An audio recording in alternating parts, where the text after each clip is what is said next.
समय नाउ के हमारे मेहमान कार्यक्रम में प्रोफेसर श्याम सुंदर पलोड़ का नमस्कार।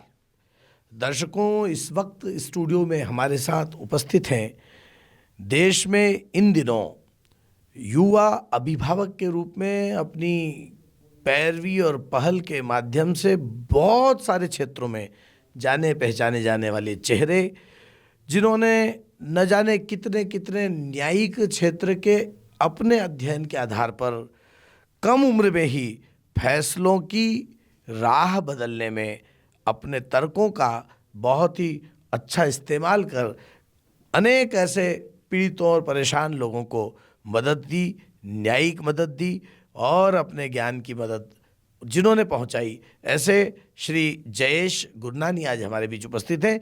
जयेश जी, आपका स्टूडियो में हार्दिक स्वागत है। बहुत बहुत धन्यवाद। जयेश गुरनानी एक ऐसा नाम है जो न्यायिक क्षेत्र में एक अच्छे अभिभाषक के रूप में तो बहुत सारे मामलों को पहल करते हुए, पैरवी करते हुए आगे बढ़ ही रहा है।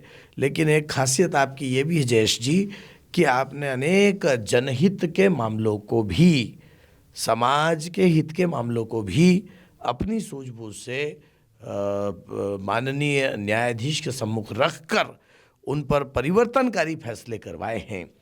तो सबसे पहले तो आप ये बताइए कि आप अपने पेशे में खास तौर पर किन किन बातों को प्रमुखता के साथ अपने विशेषज्ञता के आधार पर आगे बढ़ाते हैं। देखिए, सबसे पहले तो मैं आपका धन्यवाद करना चाहूँगा कि आपने मुझे अवसर दिया कि मैं अपने विचारों को जो है आपके चैनल के माध्यम से जनता तक पहुँचा सकूँ। और जहाँ तक वकालत के संबंध में जो बात है, तो यह एक ऐसा पेशा है जिसे नोबल प्रोफेशन कहा जाता है। और नोबल प्रोफेशन इसलिए कहा जाता है जी, क्योंकि यहाँ से आप ना केवल पैसे कमाते हैं बल्कि एक समाज की मदद भी कर सकते हैं। और इसीलिए जुडिशरी जो है वो थर्ड पिलर है लोकतंत्र का, डेमोक्रेसी जी। तो आज इस नोबल प्रोफेशन में किस प्रकार से हमें जो है समाज को साथ में लेकर के, और किस प्रकार से हम जो देखते हैं कि किस गतिविधियां हो रही हैं समाज में, अगर वो अनैतिक हैं, असंवैधानिक हैं, तो उसे माननीय न्यायालय के समक्ष रख के उस पे दिशा निर्देश प्राप्त करके, और इस प्रकार की जो एक चीज़ें हैं वह एक वकील को करनी चाहिए। और इसी का एक तरीके से मैं कहीं ना कहीं इसमें प्रयासरत हूँ और लगातार ये सारी चीज़ें मैं कर रहा हूँ। और वकालत के क्षेत्र में चाहे वह संवैधानिक विषय हो, चाहे वह क्रिमिनल लॉ से रिलेटेड हो, चाहे सिविल लॉ से रिलेटेड हो, चाहे रेवेन्यू लॉ से रिलेटेड हो, सभी प्रकार के मामलों को डील करता हूँ। और जैसा कि आपने बताया कि कई जनहित याचिकाएं भी जो है मैंने लगाई है, तो बिल्कुल मैं समय समय पर उस प्रकार के मुद्दे उठाता रहता हूँ जिससे कहीं ना कहीं समाज को फ़र्क पड़ता है। अभी हाल ही में आपने एक जनहित याचिका के माध्यम से खासी लोकप्रियता भी हासिल की और कहीं ना कहीं एक ऐसे बिंदु पर, एक ऐसे विषय पर माननीय का ध्यान आकृष्ट किया जो विषय निश्चित तौर पर समाज के लिए ज़रूरी था, जिसे किसी धार्मिक जुलूस में एक स्टंट करते हुए वाहन को लेकर और उस पर लिखे हुए वाक्य को लेकर आपने ध्यान आकृष्ट किया। मेरे ख्याल से पूरे राष्ट्रीय स्तर पर वो आपकी याचिका और उसका मामला लोगों के ध्यान में आया। तो इसकी प्रेरणा आपको कहाँ से मिलती है, कैसे मिलती है? देखिए, मैं बताता हूँ कि वाकया हुआ क्या था। हम आजकल हर कोई जो है मोबाइल फ़ोन यूज़ करता है, इस्तेमाल करता है, रील्स वगैरह देखता है। तो इस प्रकार की एक रील मेरे भी फ़ोन में आई। जब रील आई तो एक किसी न्यूज़ चैनल ने उसे डाला था, और वह दृश्य जो था वह जब मैंने प्रथम बार देखा तो मुझे यह आश्चर्य हुआ कि क्या वाकई ये हिंदुस्तान में इस प्रकार की कोई घटना हो सकती है। और जब मैंने देखा कि यह घटना हिंदुस्तान में नहीं, मध्य प्रदेश में हुई है, और मध्य प्रदेश में भी मेरे ही शहर के पास उज्जैन में हुई है, तो मुझे काफ़ी पीड़ा हुई कि इस प्रकार की असामाजिक और एक तरीके से आतंकवाद को प्रेरित करने वाली घटना किसी धार्मिक जुलूस में होना वह बेहद ही दुर्भाग्यपूर्ण है। बिल्कुल। जब मैंने ये देखा तो मैंने निर्णय लिया कि इस संबंध में कोई ना कोई जनहित याचिका लगाई जानी चाहिए, ताकि अंततः यह निर्धारित हो सके कि धार्मिक कार्यक्रमों की आड़ में इस प्रकार की गतिविधियों पर आखिर अंकुश लगाया जाना चाहिए या नहीं लगाया जाना चाहिए। बिल्कुल सही बात। क्योंकि इस वो जो वाकया था वह ये था बेसिकली कि एक कार को हवा में उछाल करके क्रेन के माध्यम से और उसमें एक ब्लास्ट किया जाता है, और उस वैन में, उस कार में लिखा रहता है कि ले फिर आ गए, और धार्मिक नारे भी लगाए जाते हैं, और लोग वहाँ पे जश्न मना रहे होते हैं, जिनके हाथों में हथियार भी रहते हैं। ये सारी चीज़ें वीडियो में दिख रही है, और उसके बाद धार्मिक ध्वज भी लहराया जाता है। तो कहीं ना कहीं एक संदेश था। और 8 महीने पूर्व इस प्रकार की घटना दिल्ली में लाल किले के पास में हुई थी, जहां ब्लास्ट में लगभग 28 लोग जो हैं मारे गए थे। बिल्कुल। तो कहीं ना कहीं इस प्रकार की घटना को बढ़ावा दिया जाना, आतंकवाद को बढ़ावा दिया जाना एक तरीके का एक संदेश था।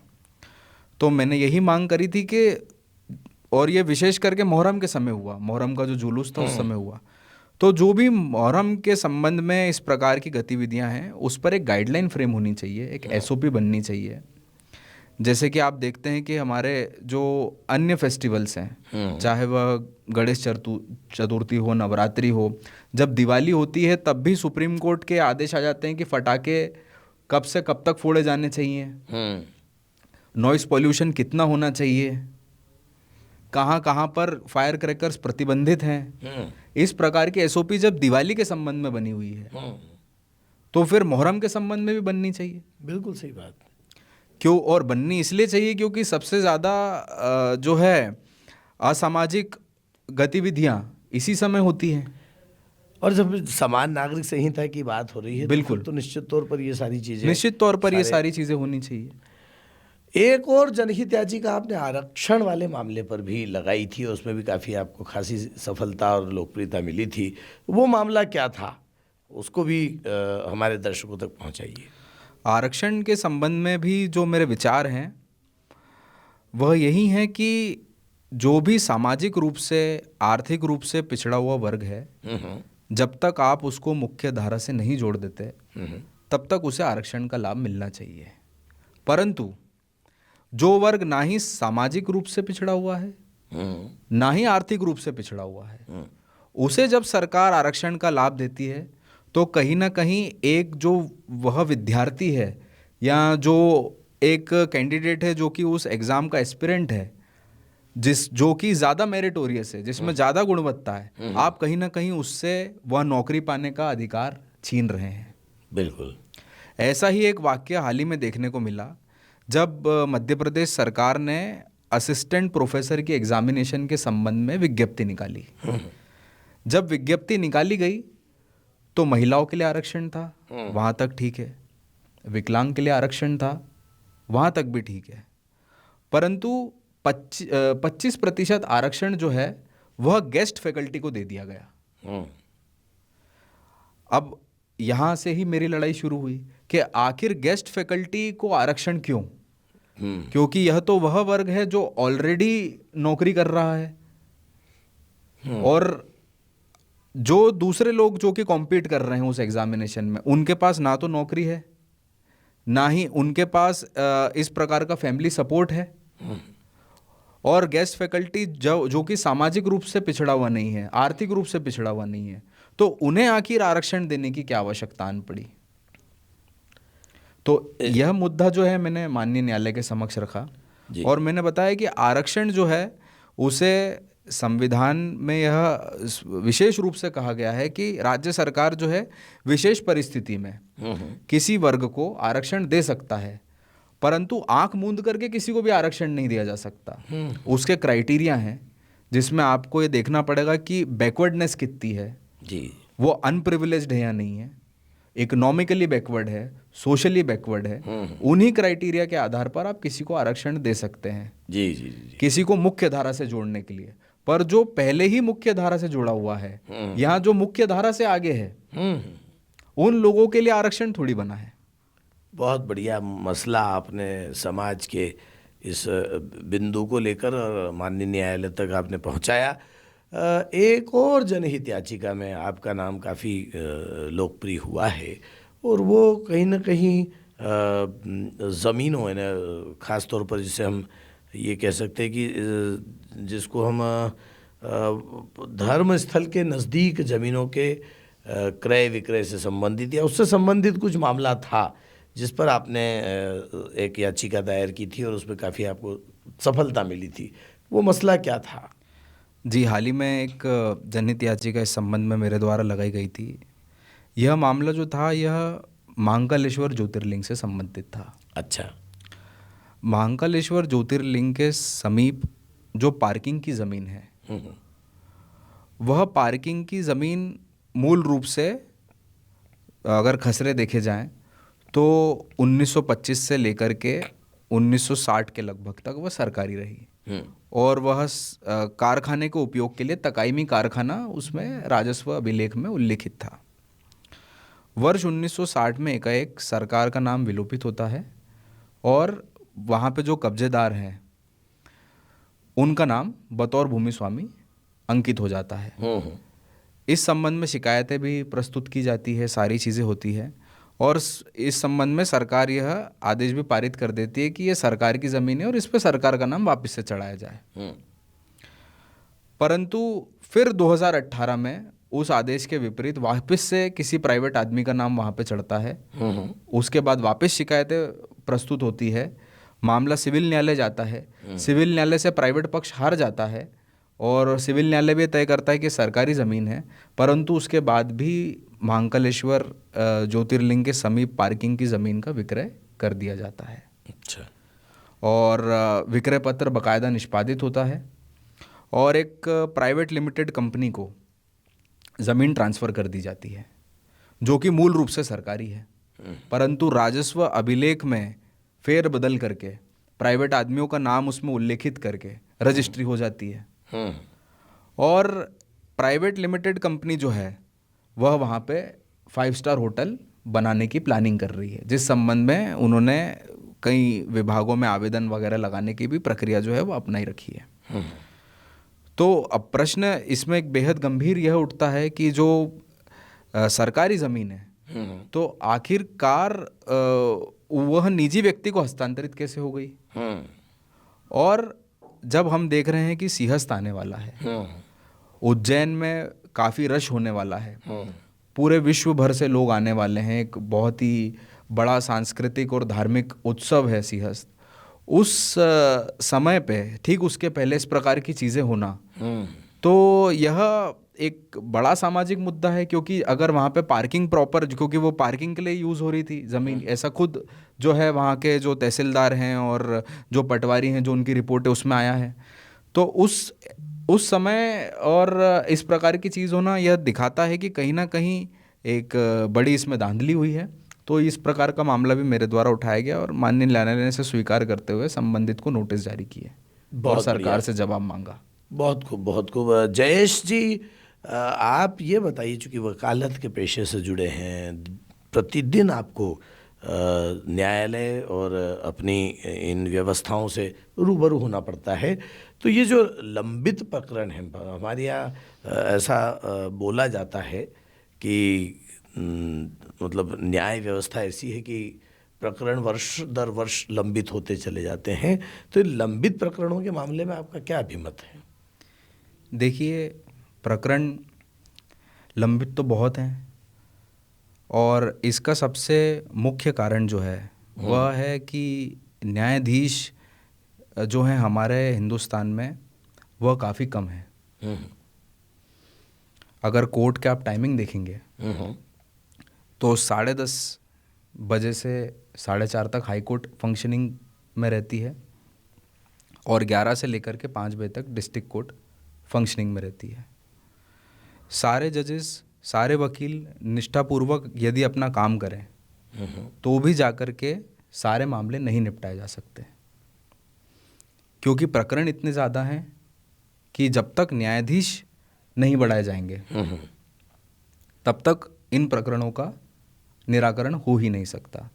इंदौर में यदि हम देखेंगे तो एक जजेस के पास में दिन भर में 1600 केस लग रहे हैं और सुनवाई हो रही है मात्र 100 केसों की, ज़्यादा से ज़्यादा 110 केसेस की। बाकी सारे केसों में सुनवाई नहीं हो रही है। तो अब आप कल्पना कर सकते हैं कि एक जज के पास लगने चाहिए ज़्यादा से ज़्यादा 100 केस, लग रहे हैं 1600 केस। तो कहीं ना कहीं न्यायाधीश की कमी है तो और इसी में न्याय प्राप्त नहीं हो पा रहा है जनता को। मतलब आपकी दृष्टि में न्यायाधीशों के अभाव में प्रकरणों का लंबित होना, निरंतर लंबित होना, ये समय दर समय ऐसी प्रक्रिया में उलझ गया कि वर्षों तक कई मामले फैसलों की कगार पर नहीं आ पाते हैं और मामलों के फैसलों तक न पहुंचने से समाज भी प्रभावित होता है, सरकार भी प्रभावित होती है और कहीं ना कहीं व्यवस्था प्रभावित होती है। ऐसे कई बार मामले सामने आए हैं कि दादाजी के लगाए गए फैसले का पोते और परपोते के समय तक भी निराकरण नहीं हुआ। खासतौर पर सिविल के मामलों में तो ये बहुत कुछ होता है। तो इसके लिए आपकी दृष्टि में क्या, एक तो आपने मसला बताया कि न्यायाधीश की संख्या बढ़ाए, क्या जहाँ तक वकीलों की बात है तो वकील भी कई बार फैसलों को लंबित करने में अपनी बड़ी भूमिका अदा करते हैं। तो आपकी दृष्टि में क्या ऐसा कुछ समाधान होना चाहिए जो लोगों को राहत दे सके? जी बिल्कुल, मैं इस बात को भी स्वीकार करता हूँ कि कई बार वकील भी जो हैं वह मामले को लंबित रखने में एक भूमिका निभाते हैं जी। और उसका कारण है क्योंकि वकील जो है वह हमेशा वही करता है जो उसके पक्षकार के लिए अच्छा हो। कई मामले ऐसे रहते हैं जहाँ पे वकील साहब को ये पता है कि अगर मैं इसे तेज़ी से चलाऊँगा तो मेरे पक्षकार का नुकसान हो सकता है। जहाँ उसे रिलीफ मिल गई है, इंट्रीम ऑर्डर मिल गया है, जहाँ उसे टेम्पररी इंजंक्शन मिल गया है, वहाँ वकील साहब यही चाहते हैं कि कोशिश यही की जाए कि जितना लंबा खींच सकें उसे खींच लिया जाए। जी। तो कई बार इस प्रकार की चीज़ें भी सामने आती है, परंतु अंततः जो है, जो सफरर है वह समाज है। क्योंकि जब आदमी सब दूर से हार जाता है तब वह न्यायालय रुख करता है।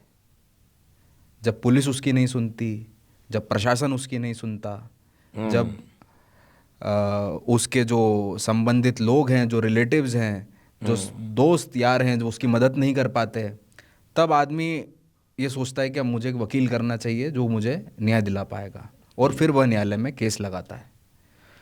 तो इस स्थिति में जब वो केस लगाता है तो एक आशा रहती है उसे कि मुझे न्याय मिलेगा, परंतु जैसा मैंने आपको बताया कि आज वकील साहब केस तो लगा देते हैं परंतु सुनवाई में आने में ही आप मान के चले कि 3 से 4 हफ्ते लग जाते हैं किसी भी केस को। तो इस प्रकार की जो चीज़ें होती है तो कहीं ना कहीं कुछ मामले इस प्रकार के भी रहते हैं, जैसे घर तोड़ने संबंधी कुछ मामले रहते हैं, डिमोलिशन के मामले कि नगर निगम घर तोड़ रही है जिसमें अर्जेंसी रहती है, तो ऐसे मामलों की भी सुनवाई नहीं हो पाती कई बार। बिल्कुल। और जब घर टूट जाता है तब केस आता है तो फिर कुछ बचता ही नहीं है, उसका मतलब ही नहीं रहता है। कुछ बेल के मामले रहते हैं, आदमी जेल में है, बेकसूर आदमी जेल में है। कई बार ऐसा होता है कि झूठे प्रकरण में उसे फंसा लिया गया है, जमानत उसे मिल जाती है परंतु जमानत मिलती है 3-4 हफ्ते बाद में, जब तक वो जेल में, जब तक तो वो जेल में। जमानत याचिका तो 4 हफ्ते पहले ही फाइल हो गई थी, परंतु 4 हफ्ते तो सुनवाई में आने में समय लग गया, तो 4 हफ्ते ज़्यादा उसे रहना पड़ता है। और जेल की व्यवस्था जो है वह वही आदमी जानता है जो कभी जेल गया हो। तो इस प्रकार की स्थिति है। जयेश जी, आप युवा हैं, विद्वान हैं, तार्किक रूप से बेहद समर्थ हैं और कानून की बारीकियों का बहुत अच्छा ज्ञान रखते हैं। तो आप हमारे युवा वकीलों को हमारे चैनल के माध्यम से क्या संदेश देना चाहेंगे? युवा वकील और युवा अधिवक्ता जो हैं उन्हें सर्वप्रथम मैं यही संदेश देना चाहूँगा कि यह प्रोफेशन ऐसा है जहाँ पे 5 से 6 साल कमाई की तरफ आपको ज़्यादा आकर्षित नहीं रहना है जी। 5 से 6 साल सिर्फ आपको अपने ऊपर काम करना है, विद्या हासिल करनी है और अपने आप को जो है इस प्रकार का बनाना है कि कोई भी प्राइवेट क्लाइंट या कोई भी व्यक्ति अगर आपके पास आए तो आप उसे न्याय दिला पाएँ। जैसे यहाँ पे इस प्रोफेशन में कहा जाता है कि शुरू के 2 साल आप अपने सीनियर का भरोसा जीतें, उसके बाद के 2 साल में क्लाइंट का भरोसा जीतें और उसके बाद के 2 साल में जज का भरोसा जीतें। इस प्रकार से 6 साल में आपको इस प्रोफेशन में व्यतीत करने और अपनी एक पहचान बनानी है। उसके बाद जो है कमाई के बहुत सारे ज़रिए खुल जाते हैं, सारी चीज़ें हो जाती है, क्योंकि यहाँ पे यदि आपके पास परफॉर्मेंस एबिलिटी है तो पैसा तो आप ये मान के चले कि आपके पास कहीं से भी आ जाएगा। परंतु कई जो युवा अधिवक्ता हैं वह पैसों की लालच में कुछ शॉर्टकट अपना लेते हैं और पैसे ना मिलने की स्थिति में कई बार प्रोफेशन भी छोड़ देते हैं। तो वह चीज़ें जो है उससे बचना चाहिए।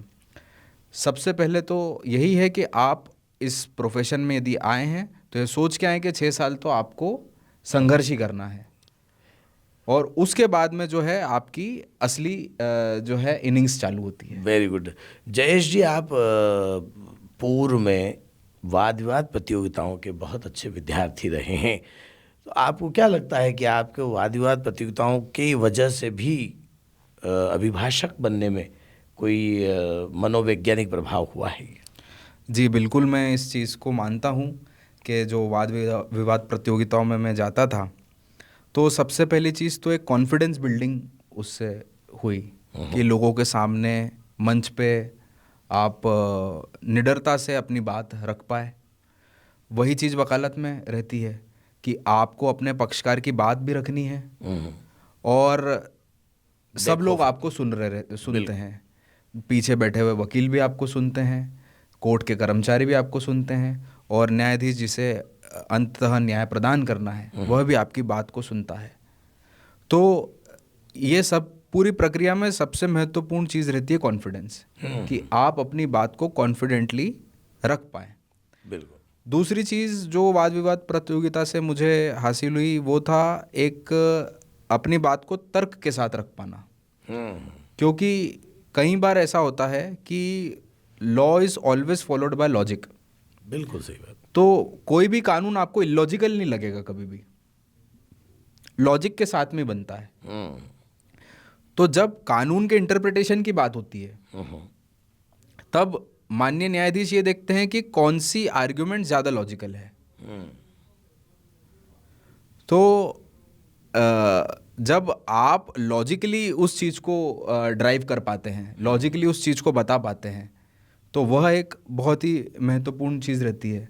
और तीसरी चीज़, जैसे मैंने आपको बताया कि इनिशियली आपको संघर्ष करना पड़ता है, तो वाद विवाद प्रतियोगिताओं में भी जो है ये चीज़ मैंने देखी कि इनिशियली आपको बड़ा संघर्ष करना पड़ता है, क्योंकि वहाँ पे आप पहले तो पार्टिसिपेशन की फ़ीस भरो, फिर उसकी तैयारी करो और फिर भी पुरस्कार हासिल हो या ना हो तो भी आपको निराश नहीं होना है। बिल्कुल वही चीज़ वकालत में है कि आप अपना केस प्रिपेयर करो, सारी चीज़ें रखो और माननीय न्यायालय के समक्ष अपना पक्ष रखो, परंतु फैसला आपके पक्ष में हो या नहीं हो यह आपके हाथ में नहीं है।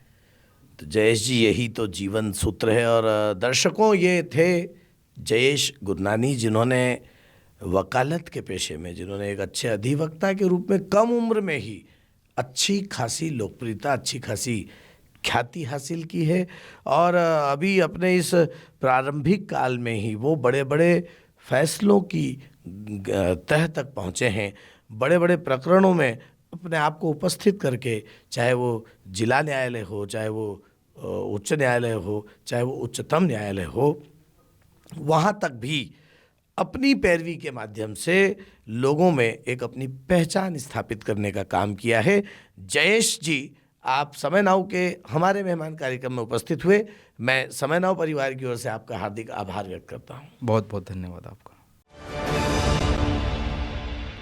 प्योर श्योर दूध और घी, माँ के प्यार सा, मिलावट से दूर, भरोसे से भरपूर, प्योर भी श्योर भी।